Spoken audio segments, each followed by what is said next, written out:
What is up, wrestling fans? Welcome to another episode of the Smark Out Moment Smack Talk podcast. I'm your host, as always, Tony Mango, and joining me, as always, are the usual suspects, Callum Wiggins.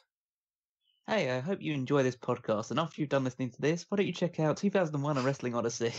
And if you check out 2002 Wrestling Odyssey, 2003 Wrestling Odyssey, 2004, and so on and so forth. Tony, we're not there yet. Don't give us more work to do. Come on, it's a busy week. You should be down to apparently 2050. We're getting into the future already. Also on the line, Robert D. Felice. What do you mean work for us to do? God, I hope there's some letter for me to break up all this monotonous work I have to do. And I just gotta throw out there, Robert D. Felice, you are also on the line. So what's up, man? Yeah, what's up? Yeah, I'm here.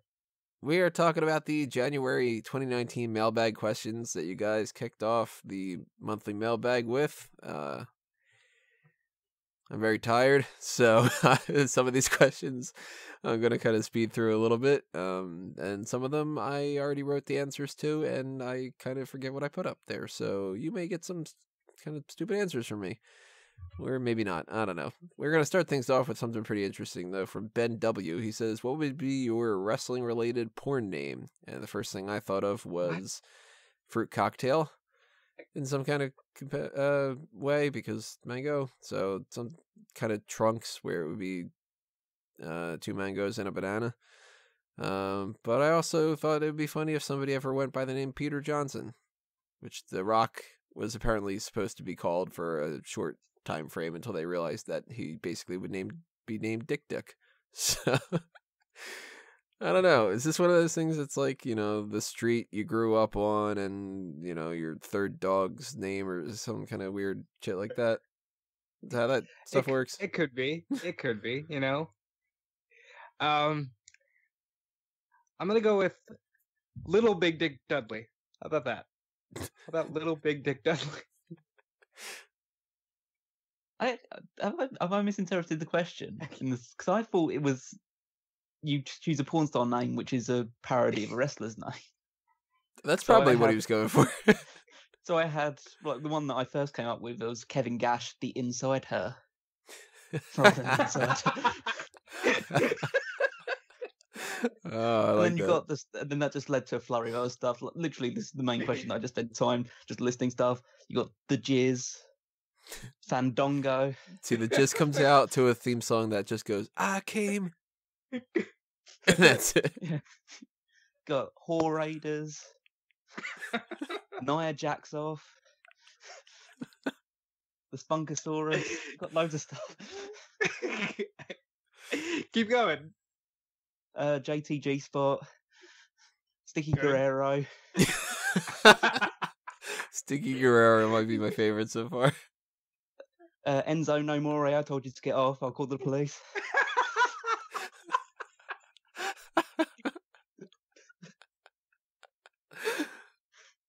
Could have Lana, but it could be anal instead. Just spell it backwards. Bin Wang, obviously. Yeah, he already doing that. Grand Meta, lick that pussy. I'll stop now. It's getting ridiculous. Oh, if you have any more, I'm totally down for listening to them. CM Spunk. The Bushwhacker. You'd have Hardcore Holly, but his finishing move could be the Alabama Hot Pocket. Don't Google that. 50 Shades of Grey, though. I like that one. Tyler Masturbate. Wow, you're really good at this. You are. I spent like 10 minutes just coming up with just a list of things. So I'm hoping I recovered this question. Very much so. I think it's a bit better than Richard Johnson.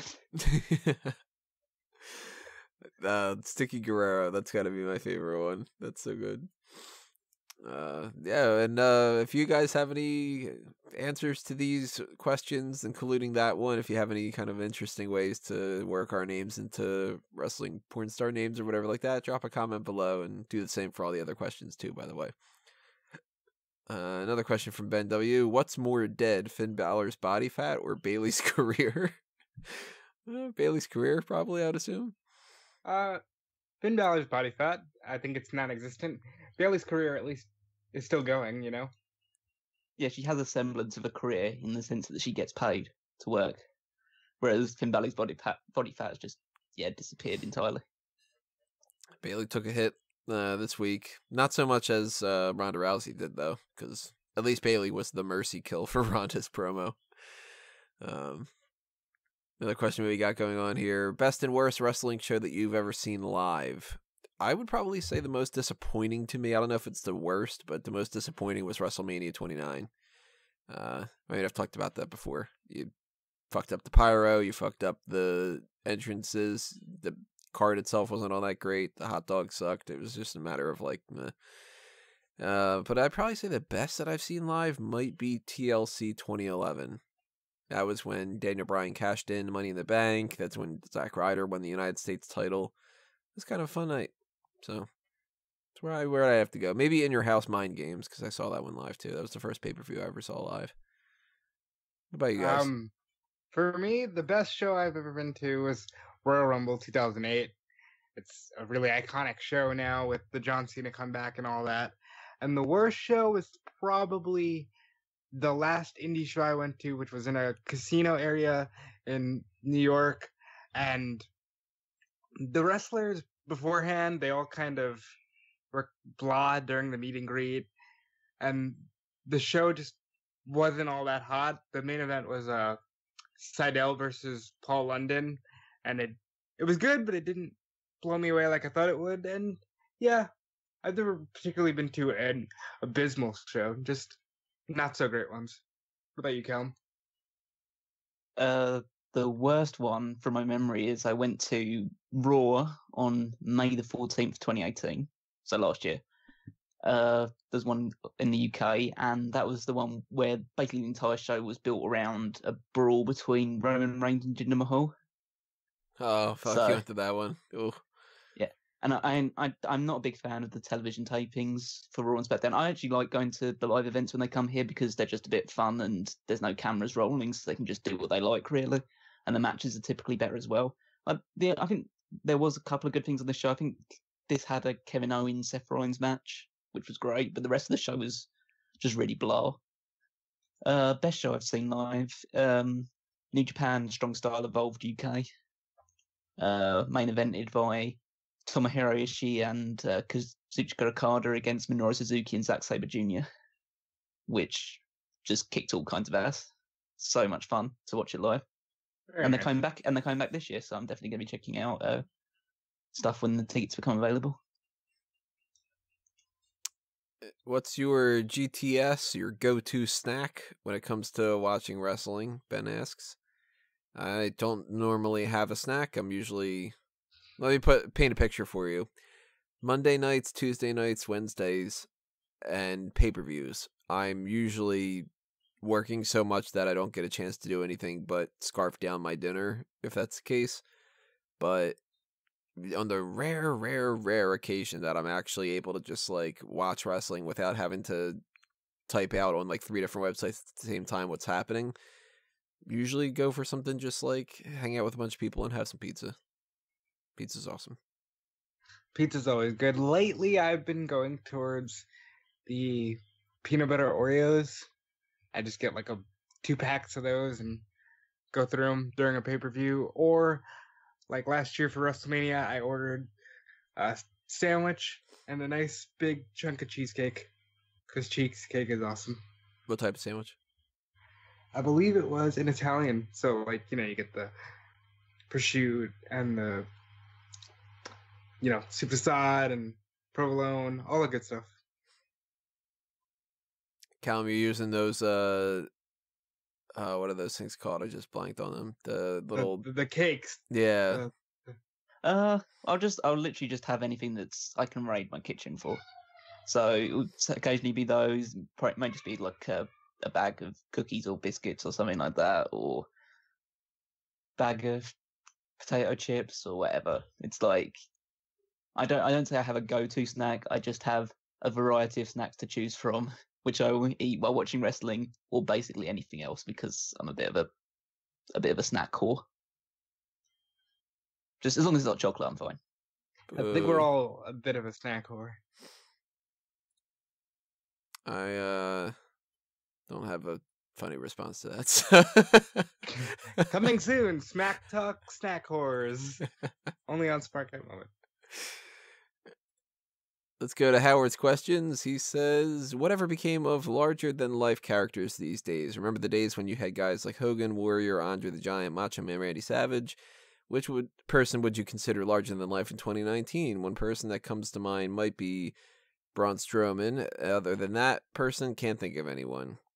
Braun Strowman was definitely my first person that I thought of because he is very much larger than life, both physicality-wise and in terms of just being like, when Braun comes out there, he knocks cars over and then just goes, I'm fucking Braun. And you're like, damn right you are, dude. Like, you know.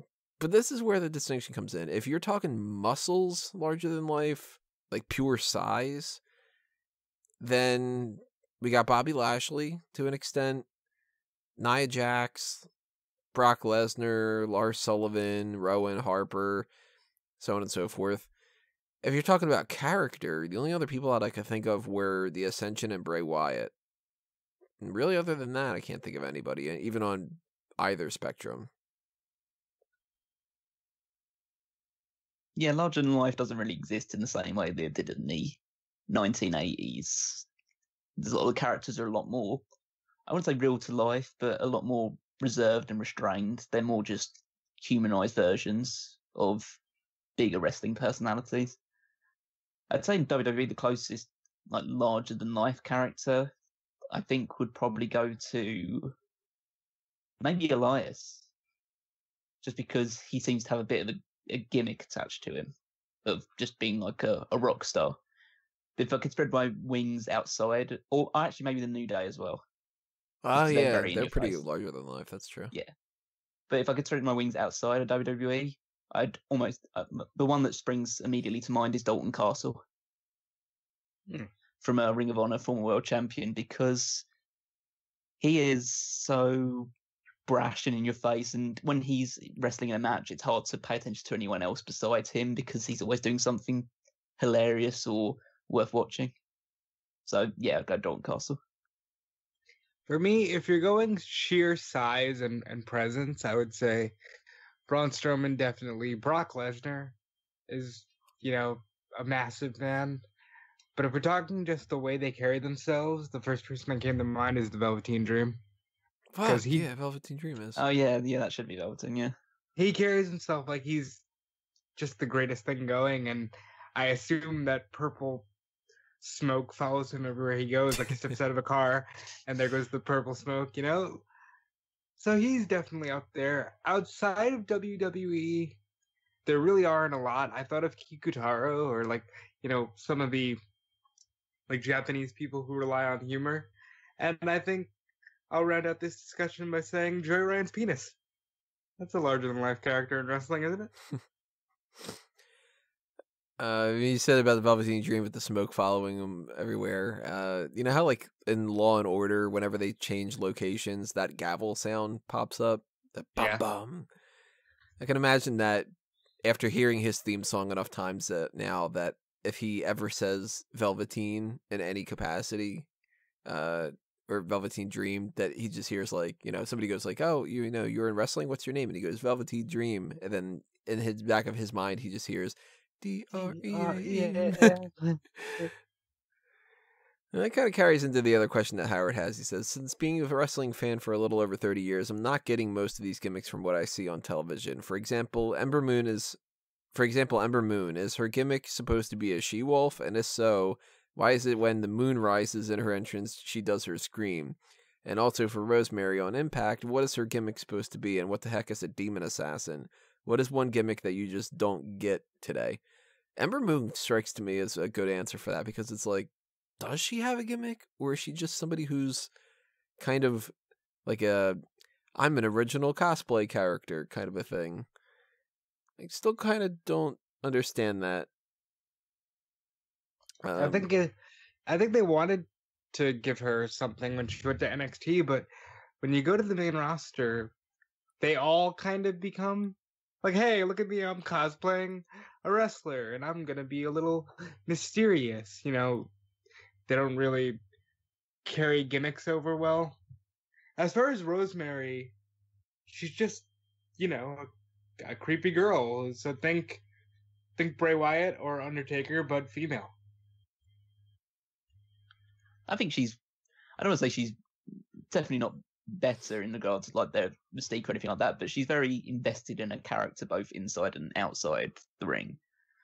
In the regards that if you want to talk about like a larger than life character, then she's kind of it really, because the way that she speaks and the way that she acts when she's portraying the gimmick is you don't really see that sort of continuity with a lot of wrestlers, especially in like WWE or pretty much anywhere right now. In terms of like gimmicks, I don't get. I don't. It's hard. It's hard to really say because like there's so few gimmicks in WWE. Like what is? I don't know. I'm trying to just think of an example. What is Mustafa Ali as a character? He's just a guy that loves wrestling. He's Yeah. got, and it's basically just him, but he's also a really good wrestler. Because all the stuff these gimmicks are saying, oh, he's like a dad, and he wants to talk about like getting his like people to see past his race or whatever, and build a bigger prestige for this group of people that have been subjugated or whatever, or are seen as bad just because of the color of their skin. But that seems you kind of feel that's just him, so it's easy to get, but it's not really a gimmick. It's just an expansion of who he is. That's how most people are too, because it's like somebody like an Adam Cole. He's Adam Cole. That's all it is. Baby. He's just a guy who, the real Adam Cole, I'm assuming not as much of a dick. The only change that they did is he's a guy who's more of a dick.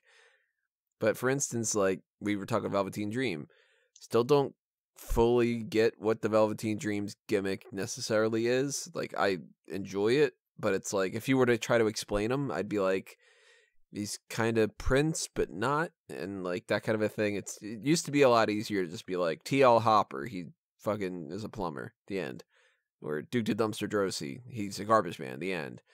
Whereas somebody like a Velveteen Dream, it's more like, does he really necessarily have a gimmick, or is he just kind of an extension of what is slowly but surely kind of being considered the norm a little bit?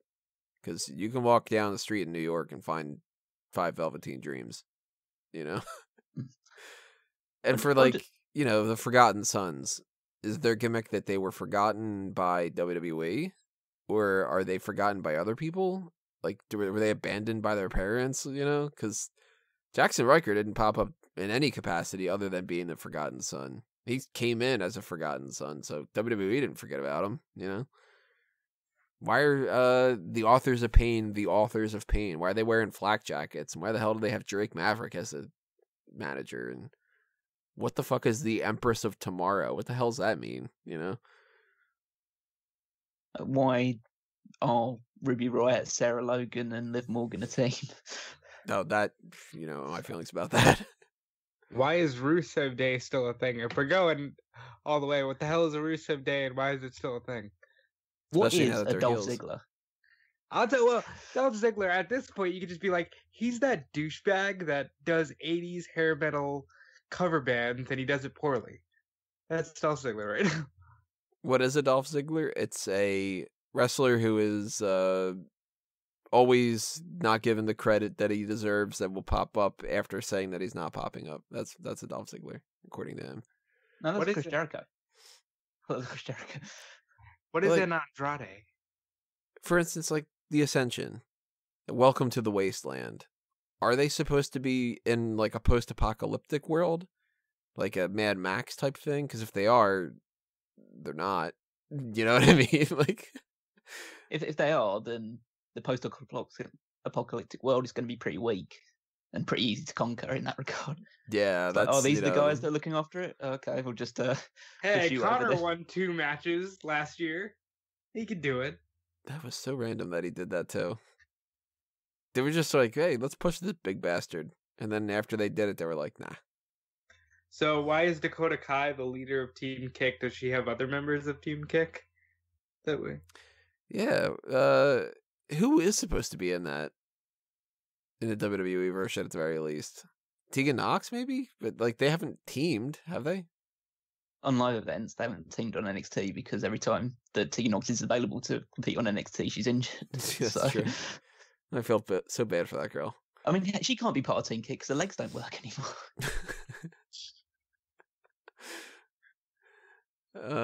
Let's go to Marco from CA. If Triple H didn't marry Stephanie, would NXT have thrived how it is now? 100% not. I don't think NXT would even exist.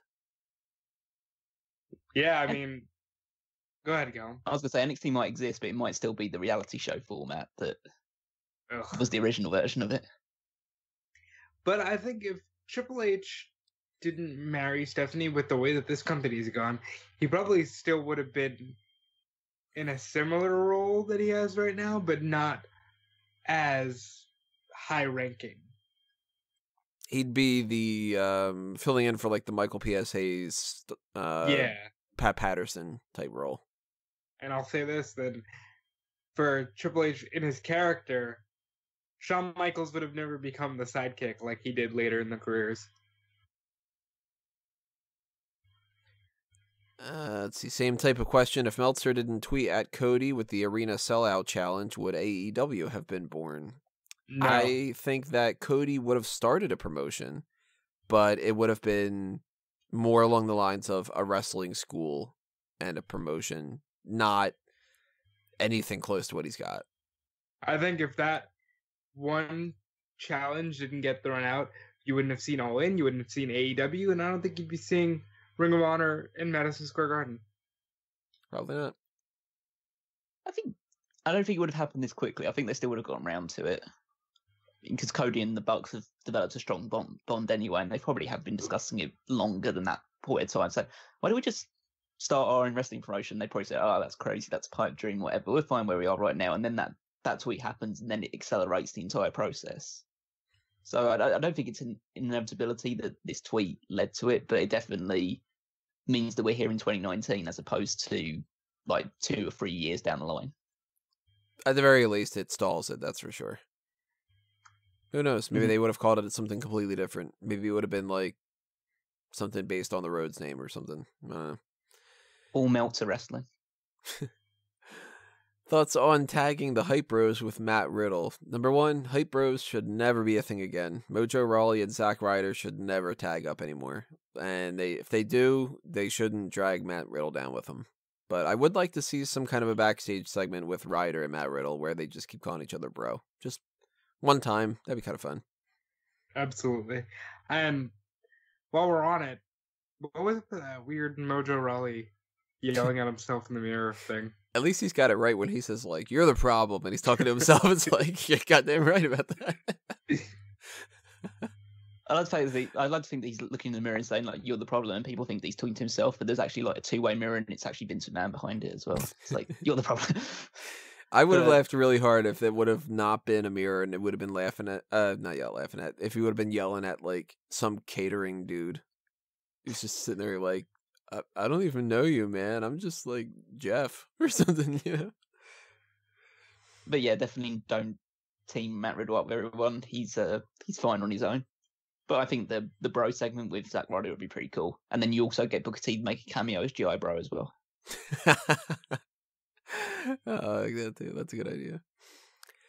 So this one is really funny. It's if the three of you were in a horror movie, which stereotype would you fall into? I had an idea in mind, but I consulted Caroline, who's like an expert on the horror genre. So my idea ahead of time was I would be the guy that you think is the killer the entire movie until he gets killed. And then you're like, oh shit, I guess not. He's exonerated through death. And then like they never really bring him up again. But according to Caroline, and this is a quote from her, you would be the skeptic for sure, the last one to truly believe something paranormal is going on because you would try to rationalize everything and the paranormal stuff wouldn't be happening to you. And then when it finally did, then you would believe. But if it's a slasher horror movie, you would be the one who sacrifices himself to help someone else. And I was like, oh, that's a lot better than my idea of me being the one that everybody's like, oh, he's the asshole. He's probably the fucking killer. You know? How would you guys see yourselves? If you were in a horror movie, what stereotype would you fall into? I'm 100% just the background character that dies a gruesome death that the camera focuses on for 5 seconds and then cuts away to the people that matter. I'm glad those self-esteem classes are really paying off for us. Yeah. What about you, Calvin? I like to think that I'd be the guy who kind of either comes up with a plan or is like trying to figure out the thing that happens, and then just as I'm about to reveal what the plan is or say how we're going to get out of the situation, I get like a knife through the back of my head or something like that, just to, and then just get the gruesome death out of it, and then then the people that are going to survive at the end have to figure out like a completely different way of doing it or try and figure out what I was about to say. So for a recap, none of us are the murderers, so we're at least good in that regard, and none of us actually think we get out alive. No, we're fodder. Yeah. Let's go to Declan. He says, I'm not sure if I've mentioned it before, but Dean Ambrose is my favorite wrestler. After reports came out that he was wrapping up his time in WWE either after WrestleMania or some have said he could leave before then. Do you think the rumor is true it's based on him putting over It's based on him putting over Aleister Black, Nia Jax, and Seth Rollins. What do you think he'll be doing at WrestleMania? Raw sure teased that it'll be Dean versus a face Triple H. And if he does leave, what does he do next? He is one of those guys that can literally never hear from again due to how private he is. So, group this in with, I think it was Frankie had asked us as well what we thought about the Dean Ambrose situation. First off, do you guys think that it's a work, or do you think that it's a reality? It's true. Yeah. I think there's enough credible resources, like people saying that it's true and that WWE has actually said it as well. And I think the reason WWE say it is not a case of just trying to build it and say that it's a work. In my mind, at least, I believe that it's them doing it just so they can get more hits on their website. Yeah, By saying everyone else is reporting this, we might as well report it as well. Exactly. And there's this weird thing with wrestling fans where they have to find the work in everything. Like, they can't believe that, hey, maybe Dean Ambrose just isn't happy, and he said, you know what, I have enough money, I'm going to go and just do my own thing. And here's something a lot of people aren't talking about, but I'm glad the question brings it up. Ambrose can literally just go away. Mm-hmm. He's got enough money that if he's not super passionate about wrestling after his WWE run, he can go away. Now, his Chronicle special seems to suggest otherwise, and there's definitely a lot of room for a Dean Ambrose on the independent scene, but I'm seeing a lot of articles already that are like, what do you expect from Jon Moxley's return to the indies? And, you know, wrestlers are tweeting, bring me Moxley, I can't wait to have a match against Jon Moxley. He might not. That's a very real possibility. If he goes elsewhere, I assume he goes AEW. But I really would be shocked if he actually went straight to AEW. I think that between the idea of them potentially dragging out his contract based off of the time that he's missed versus the 90-day no-compete clause versus him maybe just wanting to take time off because he did go through an injury and he could just be burned out and all that too. Wouldn't shock me if this is all true, if he does just kind of leave and he does nothing. You know, he could just walk around the desert and stuff like that. Between his wife working for WWE, I also think he's not going to necessarily burn bridges and make like a point to be like, fuck WWE kind of a thing too. Even if he goes elsewhere, I don't think it's going to be like Jon Moxley shoots on WWE by being like, you know, I went to WWE and I was all pissed off and, you know, blah, blah, blah, blah, blah. But I still don't entirely believe that it's true to begin with. Part of me thinks that this is just working the fans. And I guess the best way to put it is, if we see that there's no investment in Dean Ambrose going forward, and it starts to come off as like he's going to be in the Andre the Giant Memorial Battle Royal, then I believe more in the idea that he's actually leaving. But if this starts leading into next week, he starts cutting another promo about being frustrated, and then the week after that, he's cutting another promo, whatever, then I think that this is all storyline. Because then it's like, how do we get them to believe that Dean Ambrose might quit? Well, let's just put it out there that he's quitting.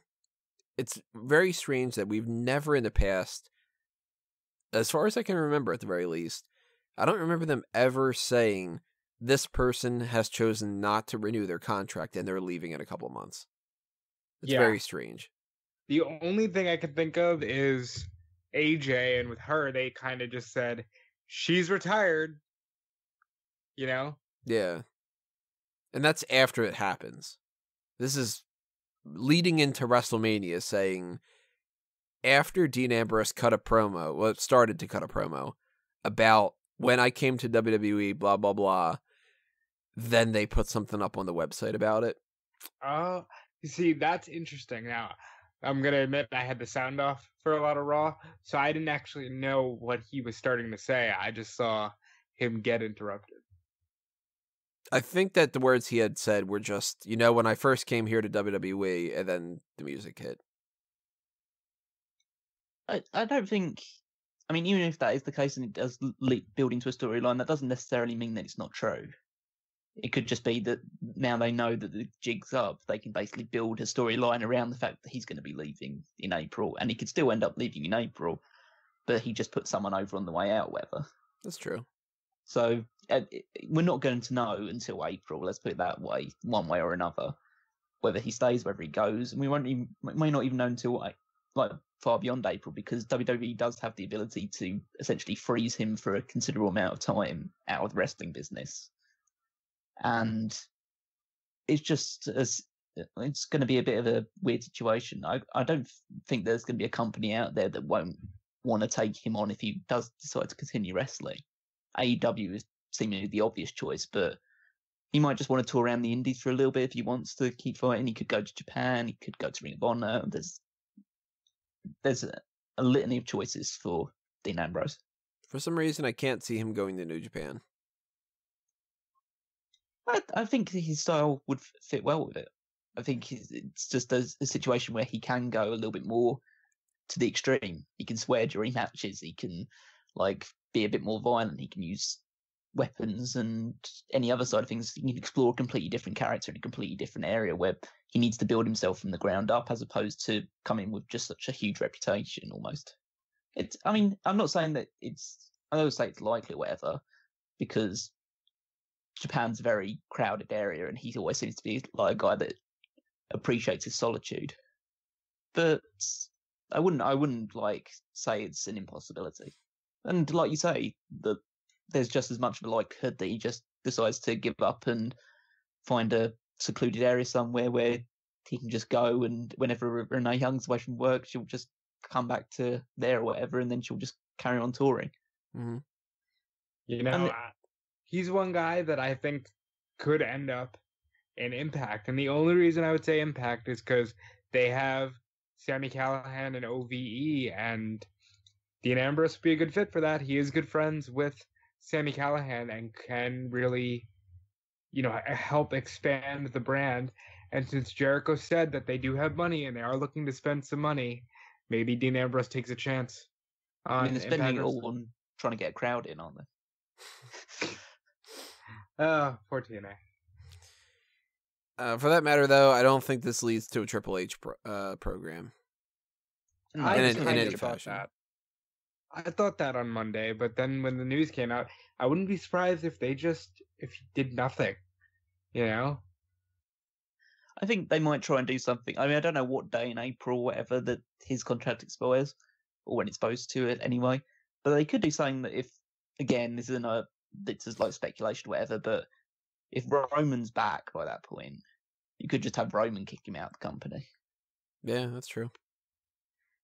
But again, it's just another bit of wild speculation. I mean, it's seemingly based on what happened on Raw. They're building a Nia Jax Dean Ambrose feud out anyway, so a lot of people believe that they're gonna get, Nia Jax embarrasses Dean Ambrose on the way out. I hope that's not the case. It doesn't really matter if he is going, and regardless, all they do is just make themselves look silly by having Nia Jax beat up guys. And just why has Nia Jax not been wrestling in the men's division? This whole thing does seem to be leading to a storyline where Nia Jax just joins the men's division and becomes the new China or whatever. But what is the I'm almost partly thinking that the whole storyline reveal, because I know what Vincent Anson's humor is like, that it reveals that Nia Jax was actually a man all along. Well, see, but on this podcast, you've been saying that it might be Tamina, and here we go. Look at that. It's actually Nia. Plot twist. Golly, swerve, bro. Tamina was actually Nia Jax all along. And Nia Jax is actually Roman Reigns. Ban it. Oh, anyone? Let's go to Peter's questions. Have you ever not had a pet? Only this last month for me. It's been a hard one. Yeah, Peter lost his dog recently, so that's always a bad situation. Pretty sure that I've always had a dog, at the very least. And I've had some other animals too, but I kind of don't count. Like, I never really cared about having birds and fish and stuff like that, but can't remember a time where I haven't had a dog. I think there was like a period of quite a few years between my first dog when I was very, very, very young, and then my second, which was I got around about like 8 or 9 or whatever. But I think in the meantime I had hamsters and stuff like that, but I can't remember that much about it. So I'm pretty sure there has been a period where I haven't had pets, but it's not memorable enough for me. Long time ago. So there was a brief period between like 6 and 9 where I didn't have a dog. And currently now, I no longer have a dog after living with at least one for over a decade. So currently don't have a pet. It's something I look to fix in the near future, but we'll see. Peter also gives us a shout out, particularly to Ross and Caroline for their condolences with the whole passing of the dog situation and all that, saying that Smark Out Moment family is like a fan base and all that stuff. So, good words from Peter when it comes to that. Another question he has is, do you think El Bunny, the alive El Torito, not the one from the midget division in the 90s, the one with Primo and Epico, is doomed to play animals forever? I mean, he is a team with Paul London and the White Rabbit. He is an animal and teams with animals. I have no idea what the hell any of this means. Who is El Bunny? You want to take this? Okay, so as far as I can like depict it, El Torito obviously was the bull in WWE for a little while, and then when Lucha Underground started, he reverted to his old name, which was Mascarita Sagrada, who is just as obviously a midget wrestler in the... Is midget politically correct? Whatever the politically correct term for it is. Still is, isn't it? The correct term now is little person. It's that simple.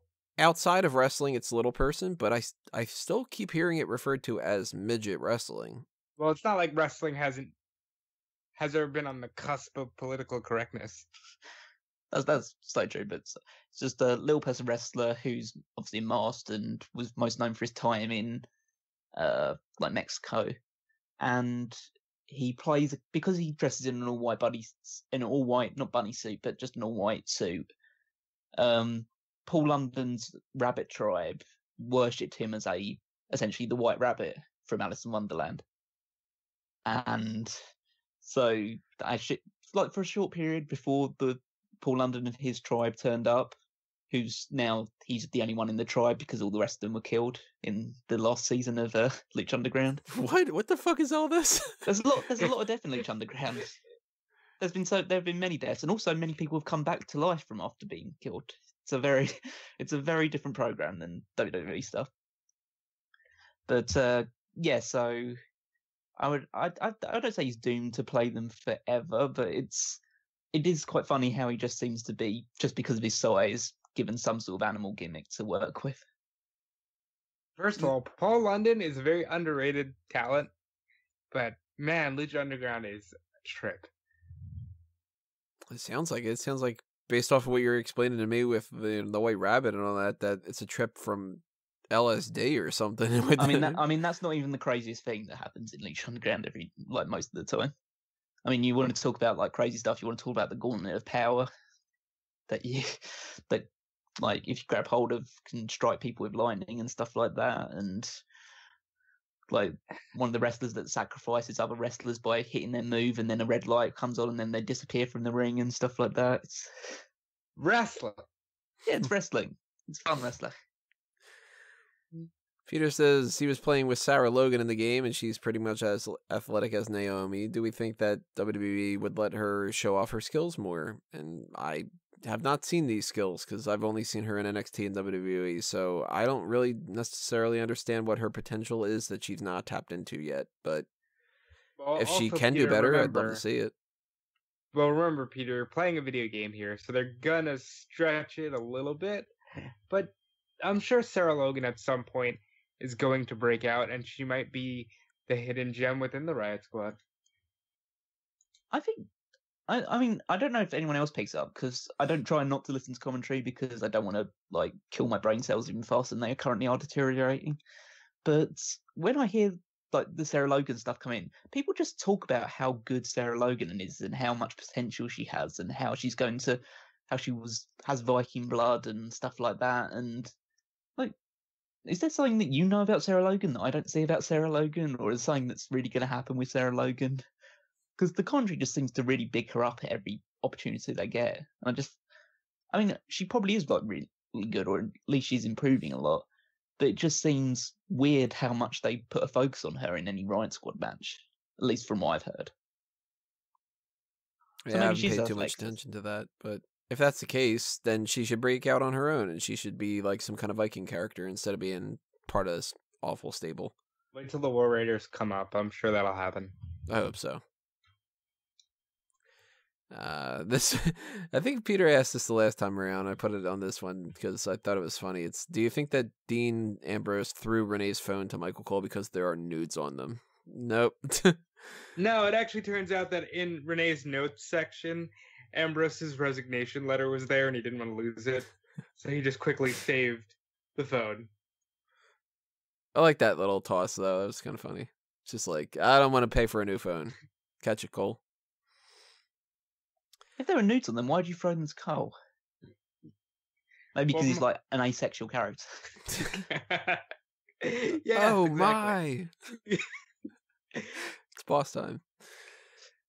If the NXT call-ups are not on the roster by now, where would you like to see them move around to? I think it doesn't really matter right now because we're so close to the Superstar shakeup, assuming that it happens after WrestleMania. So if you were to put, say, Heavy Machinery goes to Raw, they could just get switched over to SmackDown in 2 months. It doesn't really matter all that much. So I think that that's kind of just a wash at the moment, but depending on how the Superstar shakeup works out, Cross needs to stick with Sanity. That's just like a thing. Unless they give her completely different music. And if that's the case, then maybe they just go separately like that. But her husband's Insanity, and, you know, why don't you stay on the same roster? Evans, right now, if they were to keep the rosters the same, I would rather her be on SmackDown. But I think she would fit better on Raw. Like, just the way that they write the shows. EC3, I don't know, and it also depends on if they bring Aleister Black up at some point, because then I think that those two should be on separate shows. And if Lars Sullivan is having these panic attacks, I don't think he should come up at all. I think he should stay in NXT. Well, in case of these ones, the way I'd separate it is that I'd go Heavy Machinery on SmackDown. I'd put Nikki Cross on SmackDown, Lacey Evans on Raw, EC3 on Raw, and Lars Sullivan's counseling. I would put, if Ronda Rousey isn't going to go away for a while and she's going to stay, I put Lacey on SmackDown because I know that they're high on her and I'm sure she'll be champion in no time. EC3 to Raw because he's a great character, and, you know, especially if Ambrose is leaving, we need more main event players. Heavy Machinery, I'm going to go with Raw because I want more interaction with Otis and Alexa Bliss. And Lars, and I would put Lars Sullivan, if he is having those panic attacks, let's just keep him in NXT. You know, maybe he's not ready for the bright lights. Maybe he's one of those guys who doesn't need them. You know? I also don't see all the hubbub about Lars Sullivan. I don't think that he's all that great. He's fine, and like there's potential and all that other kind of stuff. I don't want to make it seem like I'm saying that he sucks, but he doesn't strike me as somebody that would end up being a big deal. He strikes me more as a Vladimir Kozlov type. Like, Oh, get a push, and then it starts like going downhill, and then the next thing you know, he just doesn't matter. Like a 1 year push kind of thing. yeah, I could definitely say that about him. Even though I would say technically he's a better wrestler than Braun Strowman. And with that sort of size, he probably could do a Braun Strowman job. It's just that Braun's already there, and Braun's already developed a strong enough fan base, and he's got more personality than Sullivan. I'm cool with him doing a job to Braun. If that counts. I think he probably will after this incident multiple times. Peter asks, do you think that Vince sees Heavy Machinery as the new Jesse and Festus? That kind of makes sense to me. They're I not think quite the same, but it's like there is a similar kind of vibe to them. He just sees Otis Dozovich as a funny fat guy. Mhm. Funny fat guy that he can just make a load of jokes at his own expense. And Tucker's Because- just there. Yeah, 'cause Tucker's just a big guy that's there, and will probably be the one that, when they decide to eventually split the team up, will turn heel and get a push for a month and then disappear into the ether. Whereas Otis Because, Dozovich, he's got a job forever, just going, pretty lady, pretty Yeah. lady. he's got a job as long as Vince McMahon's alive, and that job will probably just to be, oh, Otis, why don't you like take this awful concoction of drink, or whatever, and just put it down? Haha, that's so funny. Isn't that funny, guys? And everyone just goes, yeah, Vince, yeah. And what is he needs like wheelchair saying, okay, it's time for your meds now, Mr. McMahon. I don't need. I don't need meds. The the one person who challenges it. No, why is this funny, sir? Because he's fat. He's gross. Look at him. Ah. Yeah, that sounds about right for what Otis is. I can just see that Vince McMahon belly laugh happening, and he's just like backstage, just like, ha ha ha, ha, give that man some steaks. Just sort of. Now dance, fatty. You're the dozer. You're Dozovic. Rob Callum, would you ever consider doing a podcast without Tony about other companies, like predictions for a New Japan show? I want to believe that this question was sent in like the end of December, before we had recorded both the Wrestle Kingdom stuff and the 2001 Wrestling Odyssey, which I will now let Callum talk about. Well, I'd say that there's a very real possibility that we will do this, and in fact, we have already done it. So, I would like to do more stuff for New Japan, because that is like my favorite promotion outside of NXT, and I'd say that's pretty similar for what Rob thinks about it as well. Yeah. And yeah, I think there's some other big shows. Like, I want to do more stuff when AEW comes on board eventually, but I assume we'll probably all get involved in that, because it gives us a chance to talk about a promotion that's in the US that we'll probably enjoy when it does start off, and gives us a break from WWE stuff. Maybe for a few big Ring of Honor shows or stuff along those lines, but for the most part, I'm sticking for the 2001 Odyssey, which is going to happen one episode every month for the next 12 months or whatever it is. Yeah, up until December. Then we'll just see what happens beyond that point. And if Rob ever wants to come up with his own ideas, then I'm more than welcome to join them and stuff like that. But we want Tony to get involved. We'd like old people from the Smack Talk stuff to get involved as well if they were available and still alive. Yeah, and you know the way this works, like we said, in the 2001 Wrestling Odyssey, which is now available on the YouTube and the podcast. You guys comment, you tell us what you might want to see, and we'll see if that lines up with our ideas and our passions, and we'll keep doing more stuff, because above all else, it's nice to give Tony a break. Tony works ridiculously hard, so it's nice to be able to expand the brand while giving him a break. 2 thumbs up. Listen to 2001 A Wrestling Odyssey. It's good. I was going to say it's a good watch, but if you're actually staring at the YouTube screen the whole time, I don't know what's going on. It's a good listen. So definitely check that out. Where do we leave off at? What do you think of Zack Ryder being the longest reigning male champion in WWE with the internet title? He won it on 4/28/2011, according to Twitter, meaning I am a longer reigning champion, winning the World Wrestling Drama title on 4/20. I don't know what that is. He's a champion. Peter's the champion. Peter's the World Wrestling Drama champion. And not only that, he's the champion of our hearts. I think we could all agree with that. How is it that they've never once had him bring the Internet Championship onto Raw or SmackDown or something? Like, when that was actually going on, how did he not actually defend that at some point? They should have done that. It's interesting, Tony. Yeah, it's interesting, Tony. The interesting story is they don't care about Zack Ryder, and they never cared about Zack Ryder. They should have, though, because he was over as fuck for a while, and they should have had some kind of fun with it. That's made them less likely to push Zack Ryder because he decided to get himself over. It's like, oh, you put yourself over. That's great. Yeah, back to the line. Back to catering. It's like, and remember, this is a pre-network era. This is still when they were trying to figure out what social media actually was and why people liked it. So they thought Ryder was just being a mark for himself on the internet with all the wrestling nerds, which he actually explains in the Table for Three with Xavier and Matt Hardy. This is when they thought Tout was a good idea. That's when they invested in Tout because they thought it was a good idea. That's what Vince McMahon thought the internet was. But I think it's interesting that they've never decided to do anything for it. I haven't even brought it back to like a callback for an Edge and Christian's go show skit or something on those lines. But I mean, he's probably forgotten about it. He probably has it somewhere. He just probably like kept it in his garage or something. So he just sees it every now and again. He just thinks, I used to be popular. I used to be over. Peter asks if we think that Ryder is leaving WWE. I don't think so, because Chelsea Green's in NXT and he's tagging with Hawkins again.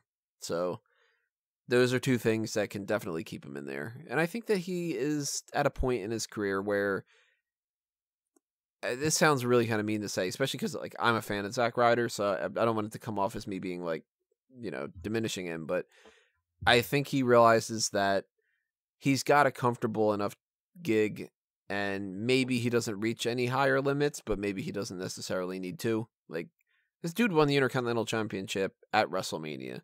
That's probably going to be the highlight of his career. But he's been a tag team champion. He's been a United States champion. He's potentially got a job for life if they keep him around as long as they've been doing. Like, he might be kind of, work at the Performance Center or something along those lines. So he's a WWE guy. Like, I don't remember Zack Ryder ever mentioning things from other wrestling organizations. So I don't see that there's this appeal of being like, well, I was always a big fan of indie wrestling, so I would love to go to AEW because that's where my real passion is. Kind of like an Austin Aries type or a Daniel Bryan type. I think he's sticking with WWE. The reason I think the AEW stuff comes up is Cody Rhodes was asked on Twitter when All In was happening, who's the one WWE guy you would book? And he said Zack Ryder because Ryder works too hard to not be utilized. So I think that's why a lot of people speculate. But no, Ryder is most certainly a WWE guy for life. He does strike me as the sort of guy whose only goal in life was to work for WWE and to wrestle, on WWE shows. I mean, maybe he's changed over time. Maybe he does see worth in going to another place, especially with another North American promotion on the horizon. But if he hasn't left now, by now, it seems unlikely that he'd ever leave. You know how, like, Ryder and Ziggler are pretty tight? Mm-hmm. And Ziggler and The Miz are pretty tight? Are The Miz and Ryder? I think so. Or is it just that, like, Ziggler's the linchpin between the two? I can't say of any certainty since I don't know any of them, but it wouldn't surprise me if they were just two guys that were acquaintances that that both had like a good friend in Dolph Ziggler.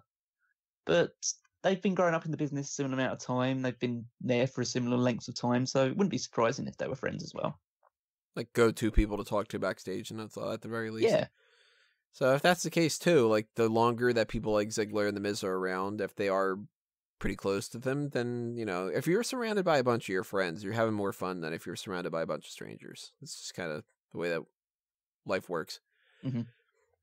And Peter's other question here is, do you think that Aiden English will always have a home in WWE because of his father-in-law, Eddie Guerrero, or do you think that he should join his wife, Shaw Guerrero, in Lucha Underground? I think he doesn't have a WWE job for life because it is a father-in-law situation. It's not the same, you know? Shaw Guerrero being in Lucha Underground, I mean, maybe he would leave for that, but just in general, I think that WWE's not going to use Aiden English all that much. I think that the reason that they're putting him on this commentary thing with 205 Live is to try to figure out some other means of using him rather than continuing to push him as a wrestler. And he's not doing all that bad, actually. Like, I kind of dig him. So if he enjoys that, maybe he's just going to do commentary for, you know, a couple years or so. But I think at the end of the day, he could leave out of frustration at some point, or they could just kind of be like, you can leave. I don't think he's got a job for life at all. Yeah, I mean, you have to remember, yes, he is Eddie Guerrero's son-in-law technically, but he met Shaw Guerrero well after Eddie had passed away. It's not like it's, oh, Eddie really liked this guy, so we should try to find a spot for him. But I also just want to say, Peter, I think Lucha Underground's dead, is it not? Its status is well up in the air at the moment. There is no indication that there is a fifth season, but there's also no hard and fast. It's dead, essentially. I know that, like, Joey Ryan and Evilise are trying to get out of their contracts, and they're not being allowed to do so. Oh yeah, I'm not saying that, like, it's going to die, because it definitely probably will die eventually because people don't want to wrestle for them and people feel constrained by the contracts and not being able to wrestle for other promotions. But it's still technically alive. With in terms of the Aiden English thing, it's not any ties that I think could be severed if they felt interested enough. But WWE's not in the habit of getting rid of anybody at the moment. So if Aiden offers any sort of value, even if it just is a commentary gig, then they'll try and keep hold of him for as long as they possibly can. They don't want anybody with any talent leaving the company. Unless they can't help it. I think the commentary thing's really the key to this. It's a good gig to have. It's something that means that he could extend his career in WWE like decades longer than any traditional wrestler, as long as he gets good at it.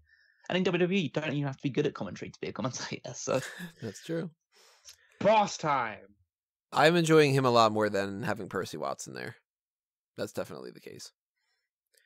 Let's go to Frankie's questions. Are you okay with R-Truth as the United States champion? This is a weird scenario. This happened last night on SmackDown, where Shinsuke Nakamura had beaten Rusev at Royal Rumble in a way that I was not even thinking was going to happen. And then Shinsuke Nakamura loses to R-Truth, and then Rusev turns heel, and then joins Nakamura. Now they're like a tag team or something. I have no idea what the fuck they're thinking with all this. And my gut reaction is to kind of crap all over it, but I'm also thinking I can't really judge it yet, and I have to reserve some of that criticism to just see where they're going. It's a really, really odd scenario. In my immediate response to the question, I'm totally fine with R-Truth being the United States champion. R-Truth has been one of the highlights of the past year on SmackDown. And if this was like his payoff for, okay, you're going to lose your Royal Rumble spot and get beaten up by Nia Jax, but we're going to give you the United States championship the night after, it's like, I'm fine with it. The Rusev Nakamura stuff is really confusing. I mean, it's so, I always say, it makes it so harsh though, but it's so WWE to have a guy that's super over as a babyface, wait until the heat has died off to actually turn the babyface, and then a few months later turn them back heel again, just when they've started to get over and had won a title and people were starting to get back behind them again. Then you turn them heel immediately afterwards. It's just, yep. It's very, very illogical on the surface, at least, or at least initially it seems very illogical. But we'll see how this R-Truth run goes as United States champion. Hopefully he'll be better than the last 6 or 7 people to have held the United States championship. It really goes to show you how little they care about the U.S. title. And this is not just a recent thing. This has been well over a year. That championship, for some reason, they just do not give a shit. Yeah. It's just a secondary title. I mean, there's long periods of time where they haven't cared about the Intercontinental Championship because just for whatever reason, or whoever's holding it, or the fact that they've got other feuds going on, so they're not making it a priority. Just the United States one has been just a long time where it's just been passed from person to person. To be clear, if the Universal Championship wasn't on Brock Lesnar, the Intercontinental title would be significantly diminished. Yeah. And on top of that, the U.S. title is a secondary belt on what they have clearly labeled a secondary show, where the WWE Championship, which is their most, prestigious belt with the most lineage tied directly to that company, that can't even main event a pay-per-view. So obviously the secondary belt from the brand won't main event or be significant in any way. If this all is leading to R-Truth heads into WrestleMania as the United States champion, I think that I'm going to be not all in for that. But I think that he's going to drop that beforehand. I think that whether it's at Elimination Chamber or Fastlane or an episode of SmackDown, somebody else is going to come in and mix and win the title. This is the perfect transition to put the belt on Andrade. That's the guy who I would want it to be. And him and Rey Mysterio at WrestleMania, and then you make me very happy. Either that or Samoa Joe. Well, can I quote Callum here and say, Callum, do you really expect WWE to make you happy? Do you really expect the WWE to do what you want them to do? See, now you're learning. It's good. You want to know what I thought of as you guys were talking? He goes into WrestleMania and defends it in the Andre the Giant Memorial Battle Royal, thinking, well, I gotta be ready for WrestleMania. I'm defending my United States Championship against Andre the Giant. Fuck it, why not? Yeah, that'll be fine. And then we get somebody else win it, and they... It should still go to Andrade, to be clear. Andrade the Giant? Maybe they do something like that? It's gonna happen. He's gonna end up thinking he's fighting Andre. Do you think that we will be getting Elias versus Jeff Jarrett in a match? Maybe. It wouldn't shock me at all if what we saw is the end of it, though. I think that's kind of what you're looking forward to anyway, right? Again, talk about tone deafness in terms of heel and faces situation, where they finally decided to pull the trigger on turning Elias babyface, and then they did such a poor job with him as a babyface, having him lose multiple times to Baron Corbin or whatever. They just said, yeah, we'll just turn him heel again. And why? Well, I don't often agree with Payton, and I don't agree with him in the sense that, like, with the idea that Jeff Jarrett is a cancer on the business or such an odious fuck or whatever. But why is he the babyface in this situation? Like, why couldn't he be a heel, bringing in another big wrestler to fight Elias instead as the babyface? Because he's like a grizzled veteran. He's got still enough in the ring that he could probably carry a slightly good match. And he could bring in just another big guy to beat on Elias as a big heel or whatever. That's how you bring it in. You have him with Lars Sullivan, and he comes in as Man Mountain Rocky. And I they hate bring this. in... Stop it. It's better than what he's doing right now, which is like carrying under his bed or whatever. Give that big bastard a guitar. But I think we'll see an Elias Jeff Jarrett match. And I wouldn't be surprised if it happened at like Elimination Chamber or Fastlane. I think really Raw more than a pay-per-view. I think he doesn't wear the 1995 outfit. He can wear his WCW gear. That's fine. What would you see Undertaker doing at Mania? Nothing. Yeah, that's what you think. If the Undertaker is healthy and breathing, he doesn't have to be healthy. If he's breathing, he will be at WrestleMania. I'm sure of it. What he's doing, maybe he's just accepting a Hall of Fame induction. God, I hope so. Because I can't imagine them giving him a spot yet again at WrestleMania. I mean, the speculation right now is that they've had nothing planned for him at WrestleMania. which you can always take with a grain of salt, because if Undertaker calls up one day and says that he was definitely going to be at WrestleMania, they'll find plans for him immediately and they'll drop other stuff to give him his match. Like, I'm still shocked that they haven't done it. There hasn't been any sort of build towards an Undertaker John Cena rematch, which would be the actual match between the two after what happened at WrestleMania, because it just makes me feel like that was a complete waste of time, which it was. But regardless, I just if he does do something, I'm just going to assume that he fights Drew McIntyre or something. Drew McIntyre just says that he's eliminated loads of different people, and so he'll eliminate the Undertaker at WrestleMania or something.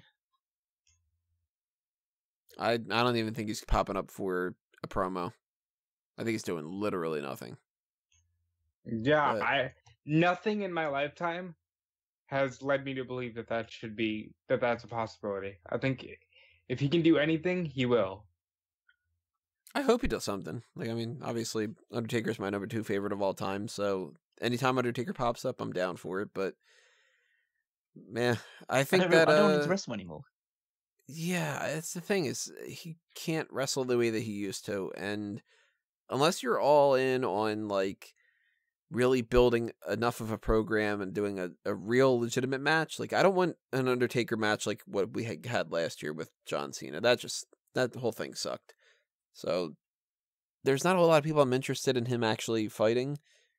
McIntyre maybe is one of them that I would like to see. Samoa Joe is somebody that I'd like to see, but I'd like to see Undertaker from the past do that, and he's just not the same guy anymore.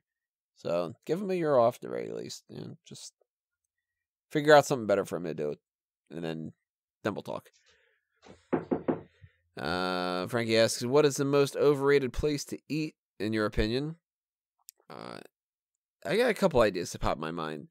Generally speaking, anytime that you go somewhere that's super expensive and they give you a small amount of food, I end up being pissed because I don't care how fancy it is or, well, the cuisine here is so much better, whatever like that. If I'm paying like $25, I better get a decent amount of food. And I mean, I've been, I live in New Jersey, so it's not the same as New York, but the places in New York that I've been to, a lot of them have been some pretty good deals. Like you get a decent amount of food for the amount of money. But I've also been to a couple that were just sort of like, okay, that plate of pasta is like maybe half as much as I would normally get elsewhere for half as much money. And that's kind of bullshit. But the specific places that came to my mind about this, I only been to Shake Shack one time. And that was not anything special. That was, again, small amount of food for more money than it was worth. Not impressed. I also think that Five Guys burgers are not all that good. Cracker Barrel is not good.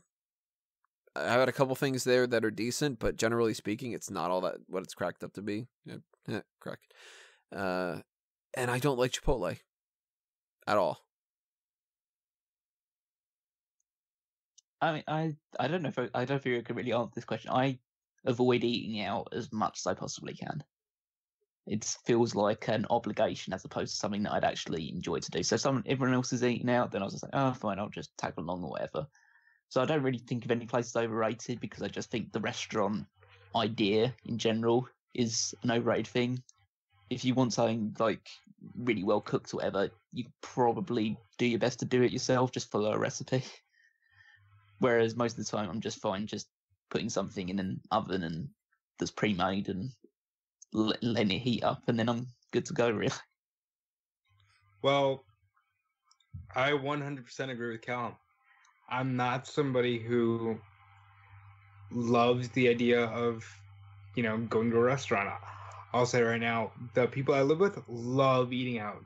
They love it. They always go to restaurants. So much so to the point where, the kids I live with, they can't stand home-cooked food. For me, home-cooked food is the best, not only, nutrition-wise and just taste-wise, but it saves you so much money. I ordered in 2 days this week, and I spent $40. It's like, I don't know, it's too expensive. It's not worth it. You know what I mean? It is easier, though. That's for Yeah, sure. that's true. Like, I'm not gonna figure out a way to do sushi on my own. You know, fuck that. And there is no like washing the dishes afterwards, or whatever, and stuff like that. Yeah, but a lot of places too. Like, I mean, with anything can be overrated if people want to make it overrated. And when you get instances like restaurants where people are like, I haven't gone there, and thankfully I didn't because it would have been a waste of money. But you remember when Salt Bay was a thing? Yeah. That dude's got a restaurant that apparently you pay like $70 for a plate of pasta that tastes as good as if you were to have like a bag of frozen pasta in the like grocery section of the store. Like, people were crapping all over that and stuff, and they went there because he had been a meme, and he built like a name around himself. So it was like, oh, let's go to the Salt Bay restaurant. And it's not apparently all that good, and it's super expensive. So, like anything else, clothing, perfume, whatever like that, just because somebody puts their name on something doesn't mean that it's good. And just because it's expensive doesn't mean that it's good either. I Yeah. would put like a $5 plain white t-shirt from Walmart over a $30 plain white t-shirt from some, this is, high quality such and such place. It's food's the same thing too. You can find the stupidest little dumpster dives and they have the best food for the cheapest price. I agree. Also, for that matter, if you are the type that says Olive Garden is the most overrated, you're ignoring the fact that people hate Olive Garden. I actually like it. I think the food's fine. To me, it depends on what you get there. Like, if you go there and you get that chicken gnocchi soup and a bunch of breadsticks and stuff, it's fucking awesome. But if you go there expecting to have like high quality Italian food, the same as you would for like a local Italian restaurant or something like that, go for the local place. It tends to be better. Unless it's a pizza place, don't trust pizza places all that much. I got a really good pizza place around me that has awesome pasta, and thankfully that's like the closest one that's next to me. But a lot of pizza places, it's like real cheap to do the extra stuff, so go by that. But same thing when it comes to pizza itself too. Like, don't order Papa John's, get the local pizza place if you're in a good pizza Hell area. yeah. He wants to know what our favorite actors and actresses are. His ideas are Tom Hanks, Jennifer Lawrence, Rami Malek, The Rock, Chadwick Boseman, and Michael B. Jordan. I actually have never really had a favorite actor or actress. It's something that I've always kind of struggled with. And even though some people are always reliable, I don't really, attribute too much value to them. Like, I used to really, really like Kevin Spacey as an actor, and he's great. He has a horrible life situation going on right now, and apparently, like, a really fucked up personal stuff. But great actor. Samuel L. Jackson is fun as hell. Gary Oldman is fucking great. Christian Bale's always good.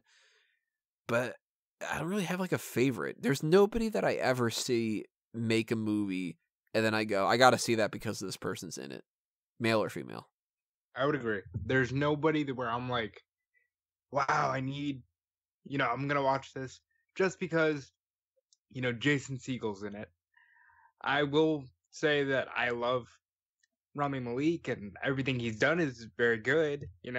Jason Segel's a great actor, but I'm not going to be like, oh, Jason Segel's in The Room, I'm going to watch it. You know what I mean? Yeah, I feel a similar way in regards that I don't let who an actor is determine who I watch it, what movies or TV shows that I watch, but I can still appreciate how good some of them are, like Hugh Laurie. I think is a fantastic actor. Rowan Atkinson, who plays Mr. Bean, is a fantastic character actor. Zach Braff, I've always enjoyed his work. Chris Pratt is incredible. Emma Stone, I've always liked Emma Stone's work as well. Yeah, she's always good. Yeah.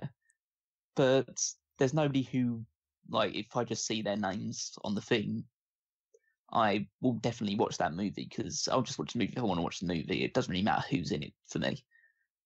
Like, for instance, like Emily Blunt is pretty much always good in everything that she does. Mm. But I did not see Mary Poppins Return because of Emily Blunt. I didn't give a shit about Mary Poppins. I'm sure she did a great job, It's not my type of movie. Yeah. Well, what about somebody? Is there anyone in particular that if you do see him on a movie, you probably think it's going to suck? Melissa McCarthy. Yeah, that's the first one I thought of as well. That is 100%. If she is in a movie, like I wanted to see the Happy Time Murders because I was like, this seems so fucking ridiculous that I really want to check it out. But I was just like, you know what? It's Melissa McCarthy. I can't do it. Like Adam does that Sandler. Oh, Adam Sandler's, yeah.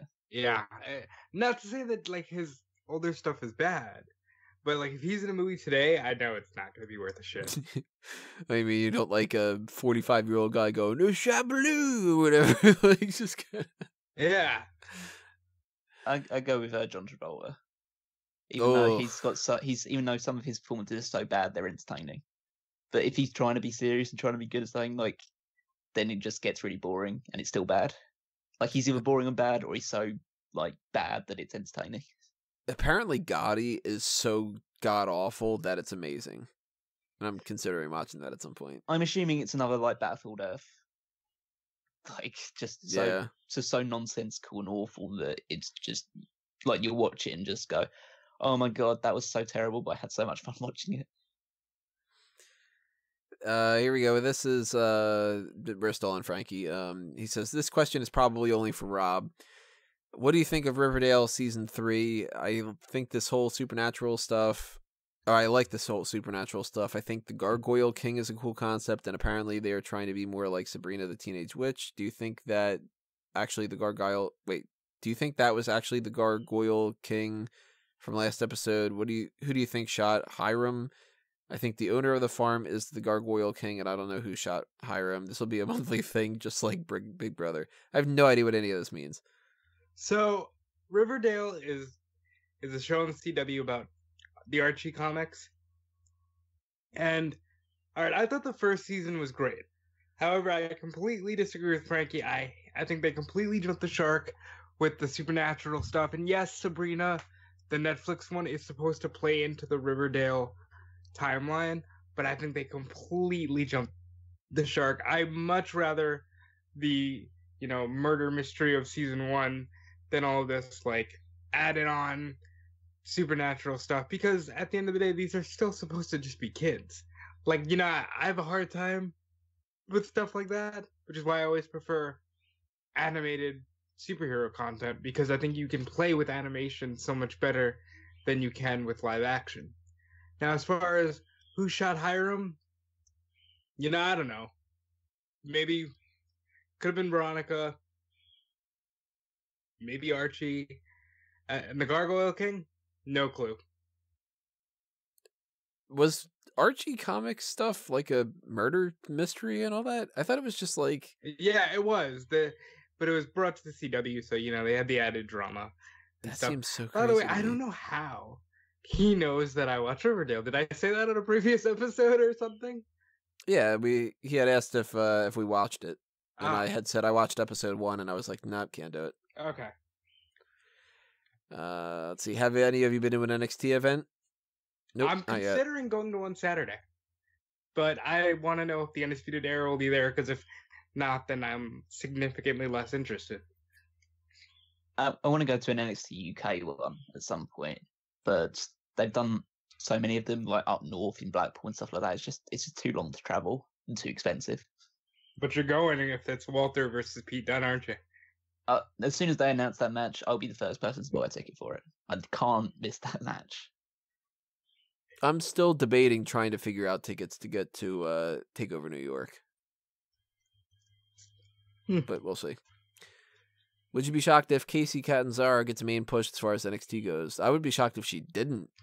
Yeah, I'd be shocked if she didn't go straight to the main roster. She's got a big name appeal, and she's good at what she's doing. So why not? They've pushed people who were significantly worse.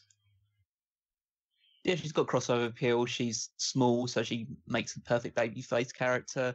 She's clearly very athletic. She's still green, but she's learning quickly. So yeah, she should be like pushed to the moon as far as NXT is concerned.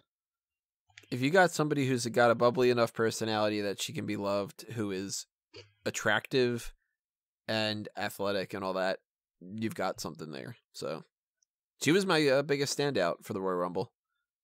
That was awesome. How mad would you be if Wyatt returned with Harper and it's Wyatt versus Bryan for the title? Please don't fucking do that. Please, I don't want Wyatt and Harper versus Bryan and Rowan. Fuck no. I'd be more mad if Bryan loses the belt and it ends up being Bryan and Harper versus, or Bryan and Rowan versus Miz and McMahon.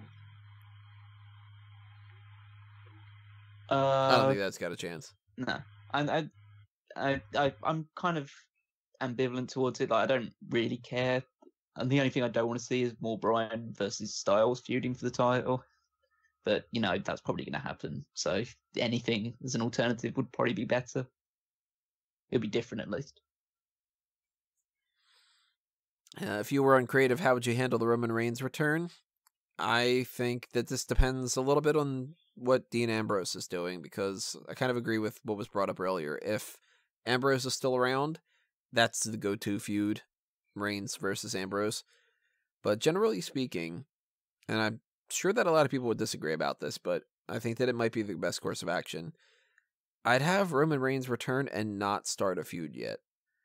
I'd have him come back, cut a promo, thank everybody for all their support, and essentially just sort of be like, hey guys, I'm back, tough road, but I'm ready to kick some ass again. Thank you, everybody, and leave. Because I think that the trick with Roman is he got the reception that they've been wanting for years when he was saying that he was leaving for that, because everybody went, oh, fuck, well, I don't want that guy to die. And it sounds kind of slimy to piggyback off of that, but you have to a certain extent. And if they want him to be a babyface, they can't do something like have Roman Reigns pop up and start a feud with a cool heel and not expect people to just turn on Roman again. It's going to be a match.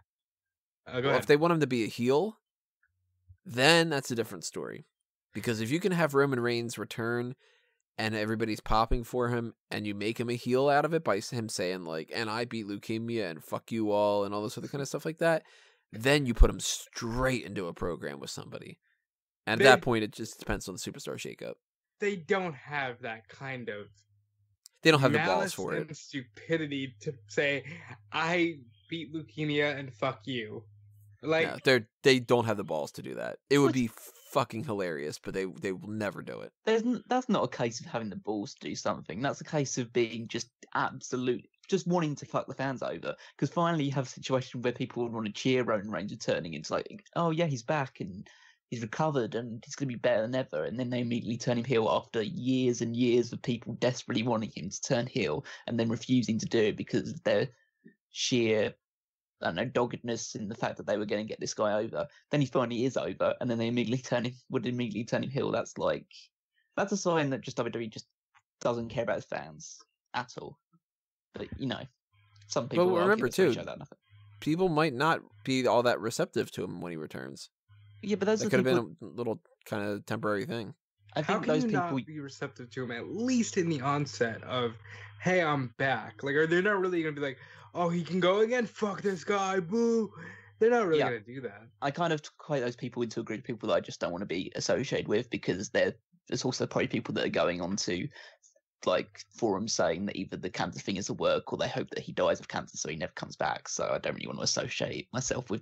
If those people want to boo him, then like it's kind of okay. That's probably a group that I don't want to associate. You basically just single yourself out in the audience of people that I don't want to hang out with in any regards going forward. Well, I mean, let me put it out there that that's not what I would want them to do, but I think it's a possibility. If I were going with things, I'd want them to capitalize off of the fact that he did get that reaction, and I'd want them to be as hesitant as possible to put him in a feud with somebody, because I don't want them to make the mistake of being like, well, he is over now the way that we want him to be, so let's put him against the Undisputed Era, and they're totally going to cheer Roman. Then they're going to fuck it up. You know what I mean? If he's got to fight a heel, and it's got to be a main heel, I'd put him against Bryan, because I can see Brian being like, I've overcome things too, Roman, but you had this because you put toxic. If you're gonna go with the cancer, then go with an absolutely ridiculous heel to do this with. But somebody brought this up in the WrestleZone Daily chat, and I'm just gonna pitch this to you guys. Let's say Roman did the movie, and they know he's good to go. Does Rollin lose to Brock, just so Brock can drop it to Roman on the Raw after Mania? Wouldn't be the worst thing in the world. But that would be something that would turn people immediately. That would turn people immediately. That's my fear, because that will turn people immediately. The thing that I'd do is that I wouldn't it. Again, it all depends on timing, really.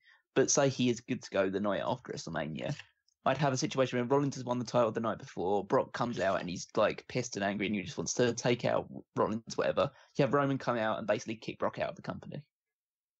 That might be a better way to do it. Like Rollins gets beaten up by Brock out of like anger, and Roman's comes and make the save and does that kind of a thing. Yeah, and you don't need to build it into like another match between Brock and Roman. That could just be Brock's last night under his current contract, and he just beats him up, like kicks him out of the arena so badly that Brock's like gone for good, and Heyman like runs away with the tail between his legs as well. And then you just put Roman into whatever story you want to after that point, and just like slow build him back up, but still as a babyface with outside of Rollins, but with Rollins as the champion, so the fans are happy about it. Couple different varieties there. What are some of the most annoying commercials for you? I'm assuming Flo from Progressive might be one. Yeah, it's up there. But I tell you one thing that drives me fucking crazy. Little lungs in a great big world. I'm 90% sure that Fucking we've done hate this it. question already, but every time I see that commercial, I laugh because I think of you. Whenever I hear little lungs in a great big world, I'm just like, oh, Tony's happy right now. I hate it so much. I hate the animation. I hate the idea behind it. I hate the song. I hate all like the anti-smoking ones, which is weird because I'm so anti-smoking.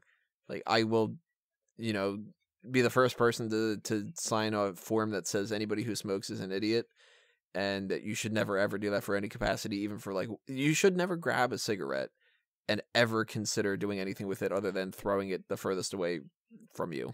Like, but they're annoying as shit. And the little lungs thing, that's the first thing that stands out to me. But almost every commercial is annoying.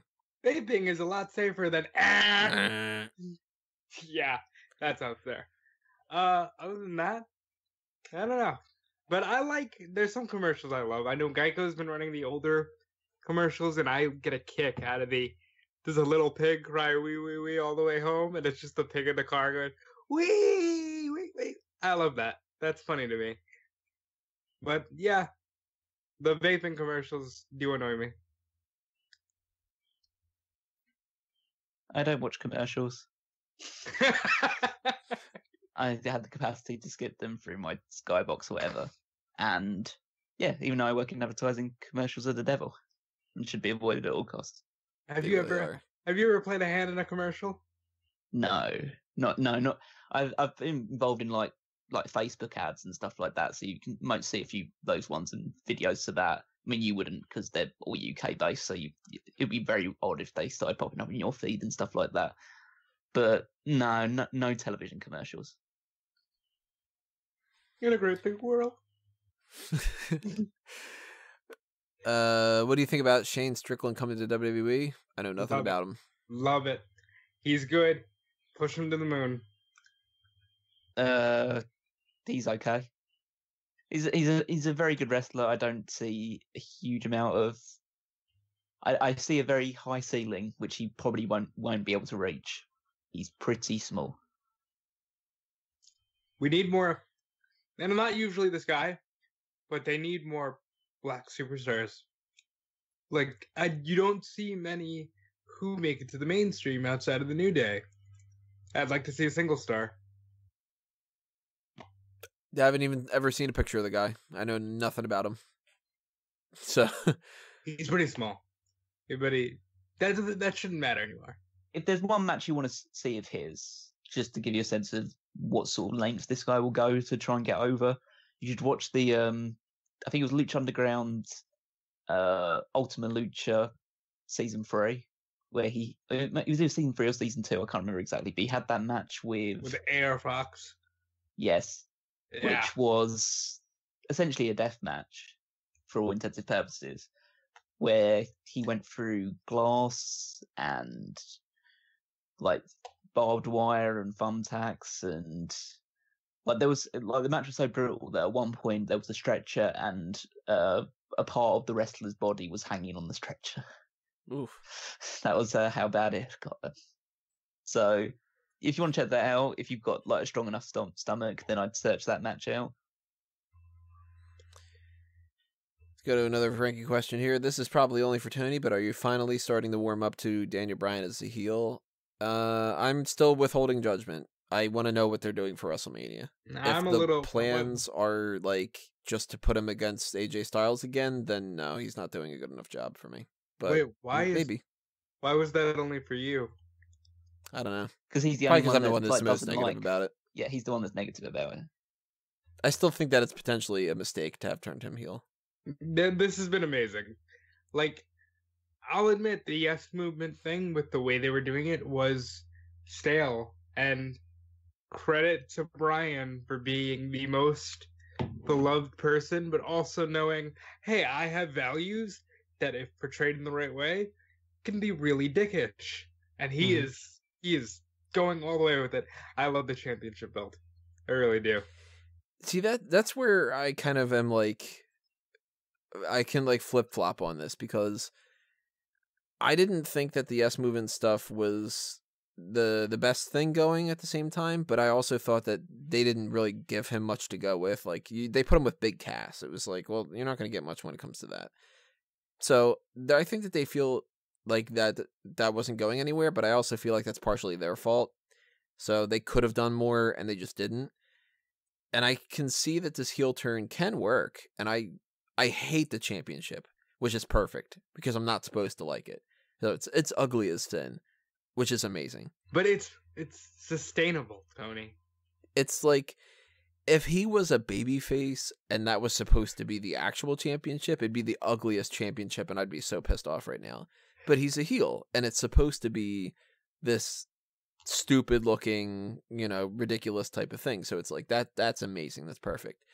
But if you tell me that he's paired up with Rowan and Rowan's just doing the thing that he did before, where it's like, you might think that I'm dumb, but I'm actually real smart and I can solve a Rubik's Cube and I read Chaucer and whatever, that's not doing anything for me yet.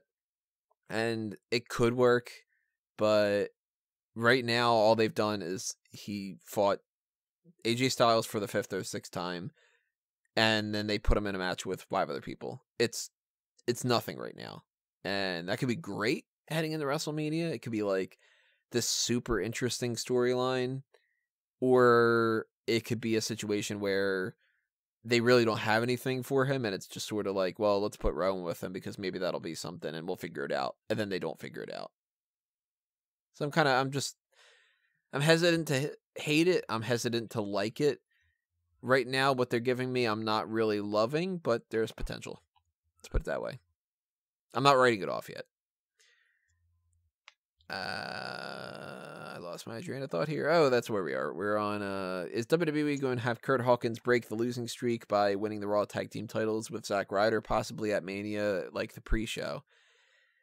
I do think the losing streak ends because of the tag team, but I don't think that they win the tag titles at WrestleMania.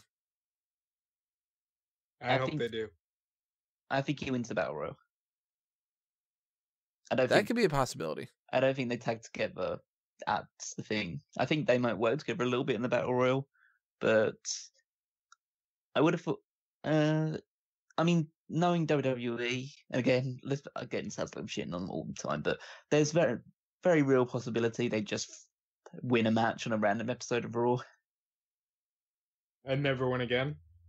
Well, maybe not just beyond that point. Like they could just win again after that point, but it's like this long streak, and they just end it on an episode of Raw or on the pre-show of Fastlane or something like that. It's like, yeah, just some completely inconsequential thing where Vince is just like, people don't care, fuck it. Yeah, it could easily just do that.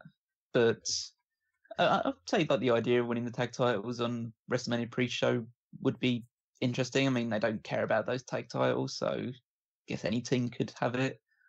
And they, as far as like historically, they were a decent team for a while, so I'm sure they can get that together. And they're clearly like really good friends, so they have good chemistry. As a Queens, New York native, I want that to happen. I'm so blindly supportive of Kurt Hawkins and Zack Ryder because they're from New York and because they were attached to Edge, that despite all of the stupidity that they have been booked in, I do not care.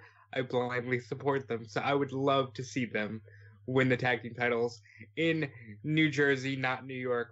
WrestleMania's in New Jersey. Go fuck yourselves. Okay, but I would love to see this championship switch hands. What do you think about Matt Riddle on the mic?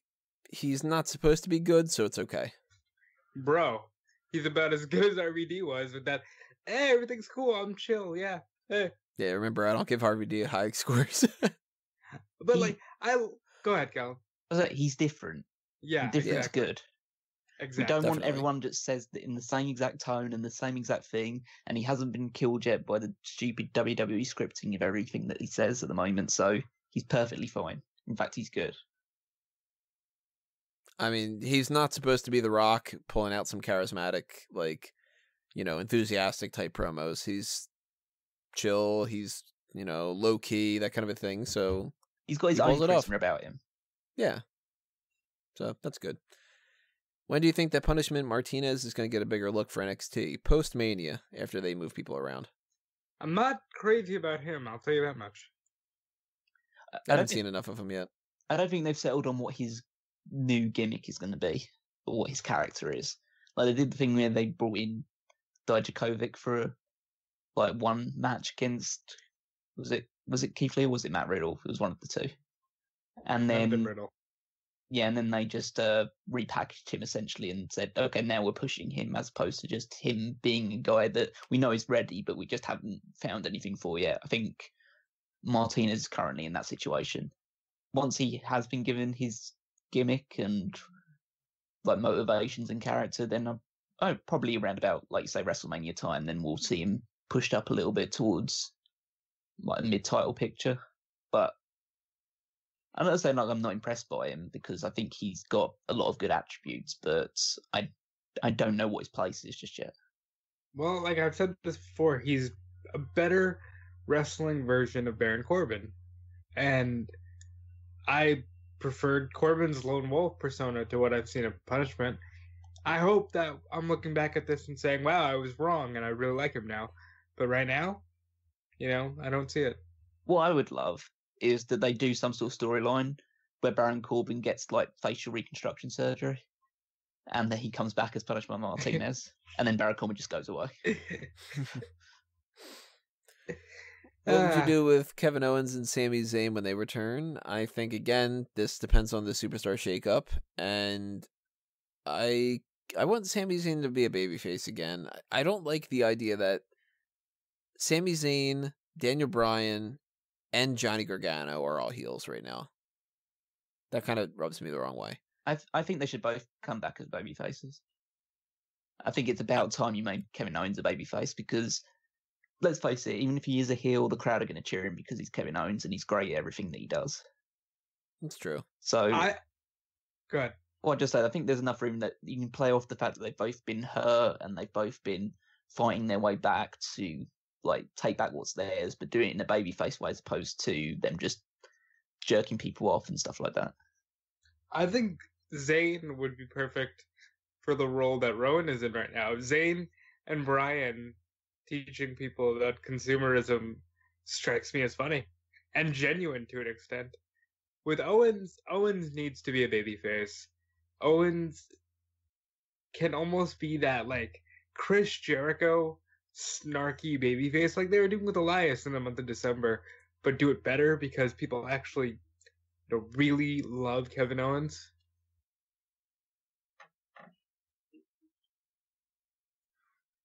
Possibility. Yeah. I'm interested. Owens is one of my favorites, so if they make him a babyface and it works, awesome. If they keep him a heel, as long as they push him and that they give him storylines that are really fun and all that, then I'm all for that. And for that matter, Sami Zayn deserves to win at least a mid-card title at some point. What the fuck, man? You know? Give him the United States title. Everyone else has had it. Yeah, why the fuck not? If you don't care about the United States title, put it on somebody like Sami Zayn. At least you can give him a championship instead of, doing nothing with him.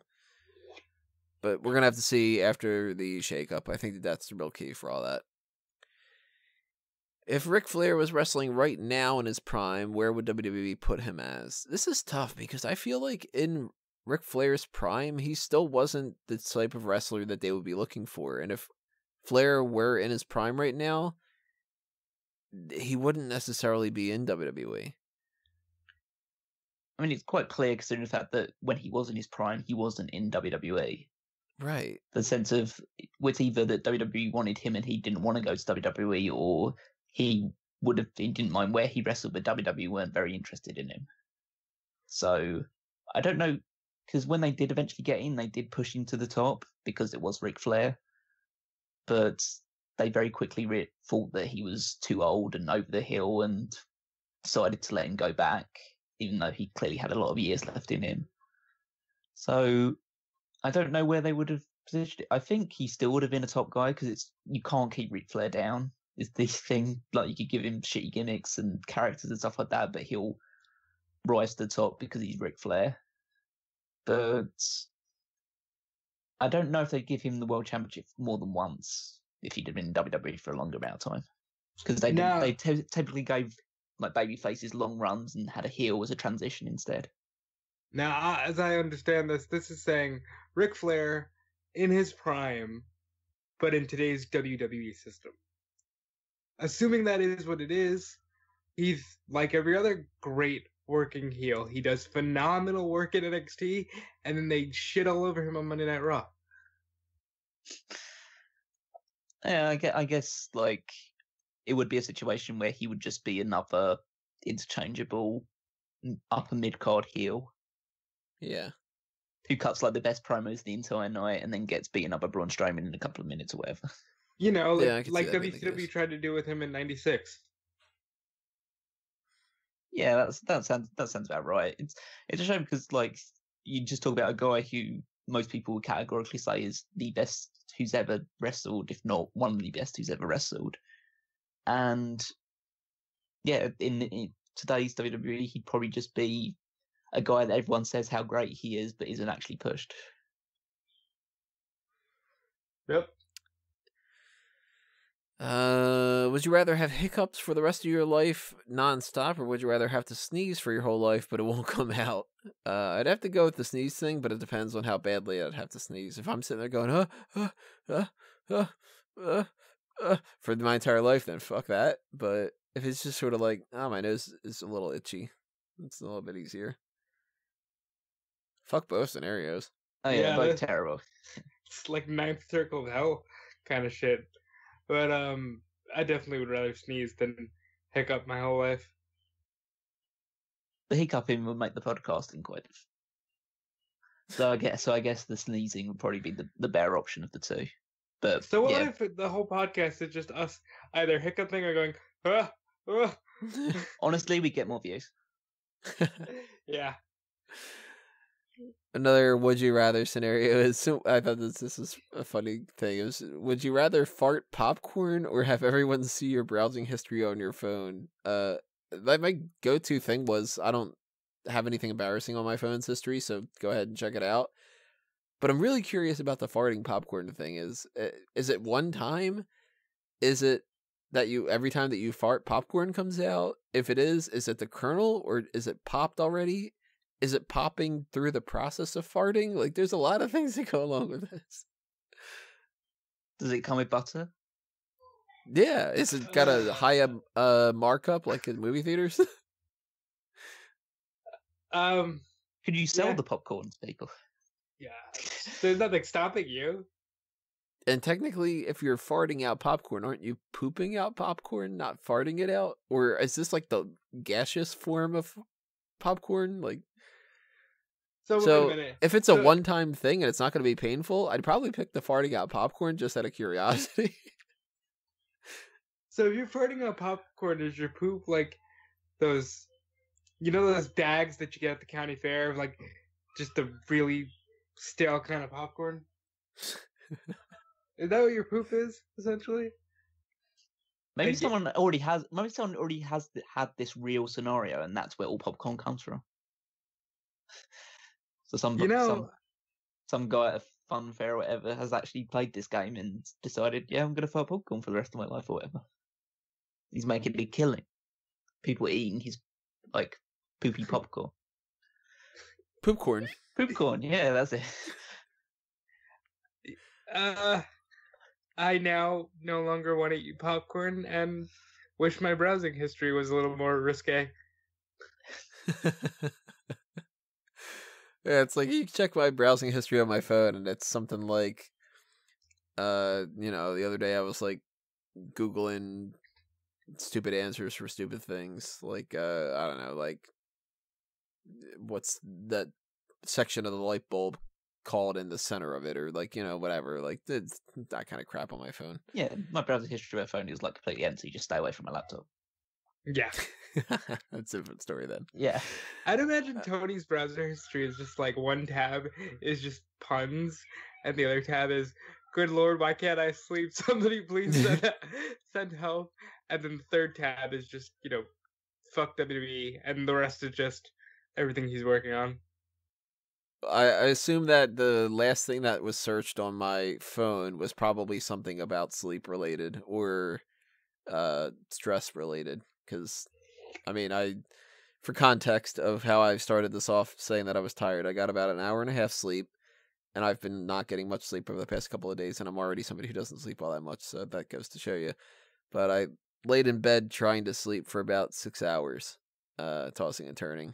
So it reached a point where I fell asleep around 11:30 or so in the morning, and had to wake up to do this and stuff, so yay, that's how that works. The tossing is the reason why I don't want people checking my browser history. Callum, did you hear the hot tags where Tony basically said, I'm just going to die one day, and then I'll be counted out? that was a good way of rounding it off. I thought it was funny that Peter was like, why did I know that Tony would say that he was going to die? I'm like, is this because you know us now. You know us right now. Yeah. We're all just here on the slow march to death. Am I subconsciously putting that out in the atmosphere, or not the atmosphere, into the universe, more than I think that I am? That's kinda... You're not subconscious about it, Tony. It's very conscious the way you do. Oh, am I really conscious? that's the other question. And our last question here is: have you ever played Cards Against Humanity? Fun game. Big fan of it. It depends on the amount of people that you're with and the people's sense of humor, because, if I'm gonna play like something that's funny and it's like about, I don't know, Down syndrome or something like that, then it's like, if you're in a group of people that don't find that funny, then I'm an asshole. That kind of a thing. Yeah. So you get people with good sense of humor and it's fun. Haven't played in a while, but I think it's great. I think it's a good time. I imagine Callum has a really fun time playing Cards Against Humanity. Oh, it's so much fun. I haven't played it in quite a bit, but I used to play it like the online versions of the game that I used to have with friends and stuff like that. And it's like you say, Tony, it's just you need the people with the right sense of humor or the lack of moral decency and stuff along those lines, and then you just have such a fun time, because especially if you have like a blank card that you can fill in, because then you get to just see what people really do. I love it when you play people that are creative or have some sort of writing background or have some sort of like warped sense of humor, because then you just can't this ridiculous stuff in the blank cards. Whereas you get some people that just are happy playing the regular cards, which is fine and it's still interesting, but you like to have someone with a bit more creativity and edge about them. The amount of times that a blank card was filled by me with something Benoit related is just Well, it could be fun to do one that was just like a wrestling related. I'm sure there's plenty of like on the online versions like wrestling packs or whatever. Like, because you usually get these custom packs where you just do that. So who knows? We might have somewhere down the line just a Smack Talk plays Cards Against Humanity. Just Smarks Against Humanity. Smarks Against Humanity. Yeah. There you go. Possibility in the future. So those are the questions you guys submitted for January. Obviously, this wasn't all of them, but we've already reached an hour and 50 minutes, so that's something that needed to cut some of them down, and some of them were kind of things that we were going to talk about in the future, about like people that can leave for AEW and some different things like that. But if you really, really wanted a certain question to get answered and we didn't get around to it, or you didn't get a chance to send it in time, then of course we are going to be doing another one of these in February. So, a couple weeks from now, we're going to do that. I'm not exactly sure 100% when, but, it's happening over the next 4 weeks. So start sending those questions in, start thinking of them at the very least, and, you shoot them over to us when it comes to the February one. We will be talking about them when it comes to that. So for now, at the very least, that's it for the mailbag, but we need to kind of talk about the future and some other things for you to be aware of. Of course, leave your comments below and tell us your thoughts on what we talked about here. And while you're doing that, subscribe on the YouTube channel and check off the notification bell to be aware of the next couple of things that are heading your way, because we've got Halftime Heat, and before that we have Worlds Collide. I made the decision to nix the idea of doing a commentary track of the 1999 Halftime Heat, because it's just, I realized, that's a lot of extra work and I need a little bit of time to sleep. So I'm actually doing the smart thing here. But, down the line, if you guys really are interested in us doing that, then maybe it's something for next year at the very least that we can do. But we do have Worlds Collide's going to be a 2-section thing on Saturday, if I remember correctly. They're going to do like 12 and 8. I don't know how this is going to work, but I'm hoping to do some kind of a post show, and I'll be checking out Halftime Heat as well, so I'm hoping to do some kind of a post show maybe about that too. And I'll be posting some things on Smark Out Moment about these kind of things, of course, like live coverage of, whatever the case may be, like that, and e-wrestling news and Bleacher Report, so pay attention to those things. If you want to show your support for Smark Out Moment and you want to toss some spare change our way, you could do so through the Patreon account. You can do the same for the Fanboys Anonymous one too. There's also the Redbubble and TeePublic shops if you want to buy some merchandise.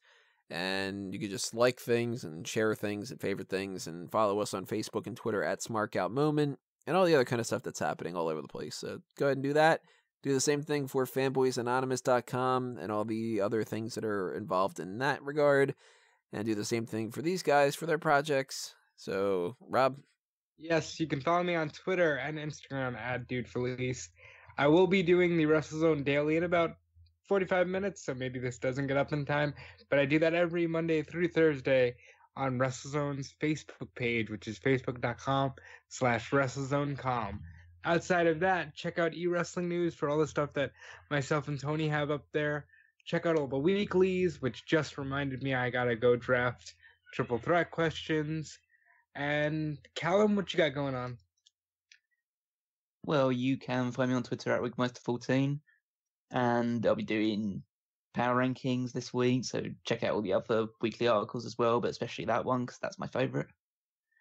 And yeah, check out 2001 Wrestling Odyssey. First episode went out, which was covering the month of January, went out yesterday. So just if you haven't watched it yet, just click back to the previous video and you'll be able to find it there. Just listen. Over 2 hours of me and Rob dissecting the year that was 2001, like going through January, reviews of the Royal Rumble that year and ECW Guilty as Charged and WCW Sin, all the news and other stuff. Let us know your feedback. Like, just tweet me, tweet Rob, tweet Tony, even though he wasn't part of it, but I'm sure he will like the feedback anyway. And just tell us what your thoughts were, what you're looking forward to seeing. If you think there's anything that we can change or adapt about it, just let me know anything that you want to see on that stuff.